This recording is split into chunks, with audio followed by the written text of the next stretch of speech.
झारखंड के देवघर में स्थित बैद्यनाथ ज्योतिर्लिंग द्वादश ज्योतिर्लिंगों में से एक है।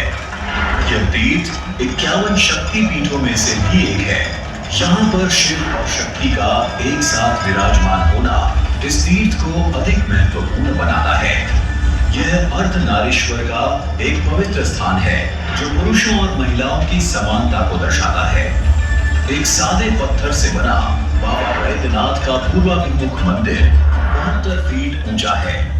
इस अनूठे तीर्थ में लक्ष्मी नारायण मंदिर, मां पार्वती मंदिर, मां संध्या मंदिर और मां काली का मंदिर भी विद्यमान है।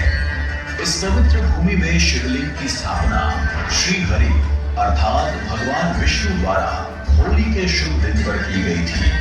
उस शुभ अवसर को आज भी हरिहर मिलन के रूप में मनाया जाता है।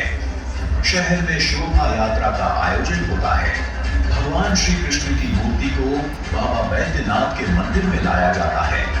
ये भारत का एकमात्र तीर्थ है जहां शिव जी को गुलाल भी अर्पण होता है। भारत के प्राचीन और अत्यधिक लोकप्रिय तीर्थों में से एक इस अद्वितीय तीर्थ में हर साल श्रावणी मेला लगता है। महीने भर चलने वाला श्रावणी मेला भारत में सबसे लंबे समय तक चलने वाले उत्सवों में से एक है। इस मेले में भारत भर से लाखों श्रद्धालु आते हैं। कांवड़िया कहे जाने वाले यह तीर्थ यात्री सुल्तानगंज से गंगाजल लेकर बोल बम का जाप करते हुए 108 किलोमीटर की पद यात्रा करके बैद्यनाथ मंदिर पहुंचते हैं।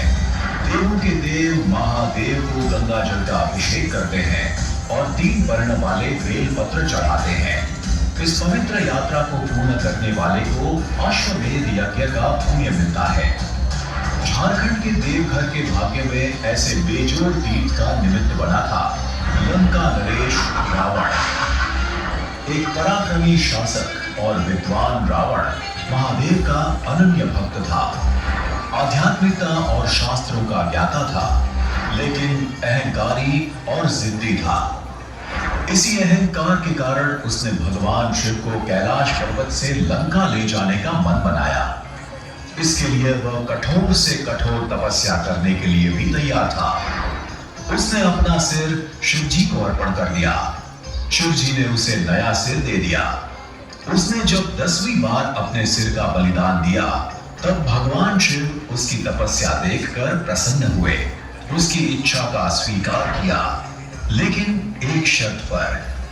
शिव जी की प्रसन्नता से स्वर्ग में हाहाकार मच गया। देवताओं ने भगवान विष्णु की मदद मांगी। शिव जी की शर्त यह थी कि अगर शिवलिंग को रास्ते में कहीं जमीन पर रखा गया तो फिर वो वहां से शिवलिंग को नहीं ले जा सकता। शिव जी के वरदान से प्रसन्न रावण लंका की तरफ चलने लगा। देवगण व्याकुल था। रावण के अधिक शक्तिशाली हो जाने के डर से चिंतित था। तभी भगवान विष्णु ने देवी गंगा का आह्वान किया और रावण के शरीर में प्रवेश करने को कहा, जिससे रावण को लघु शंका के लिए रुकना पड़े। कुछ समय पश्चात ही देवों की युक्ति सफल होती दिखाई दी, लेकिन रावण शिव जी का अनन्य भक्त था। वह जानता था कि लघु शंका के पश्चात बिना हाथ धोए शिवलिंग को छू नहीं सकता।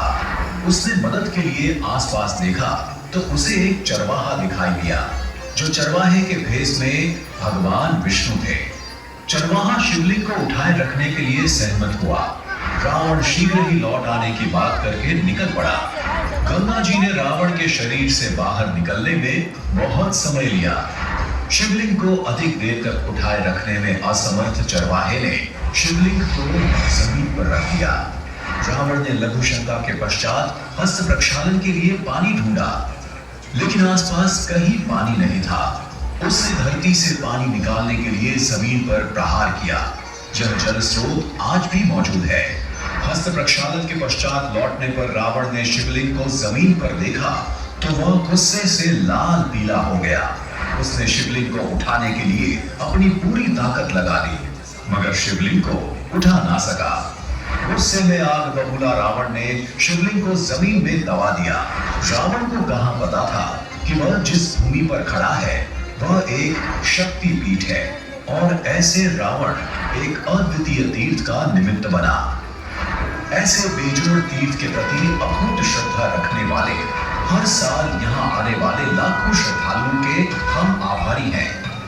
बाबा बैद्यनाथ की कृपा सब पे बनी रहे, ऐसी प्रार्थना के साथ हम अंतःकरण से कहते हैं कि इस पावन भूमि पर आपका सदैव स्वागत है।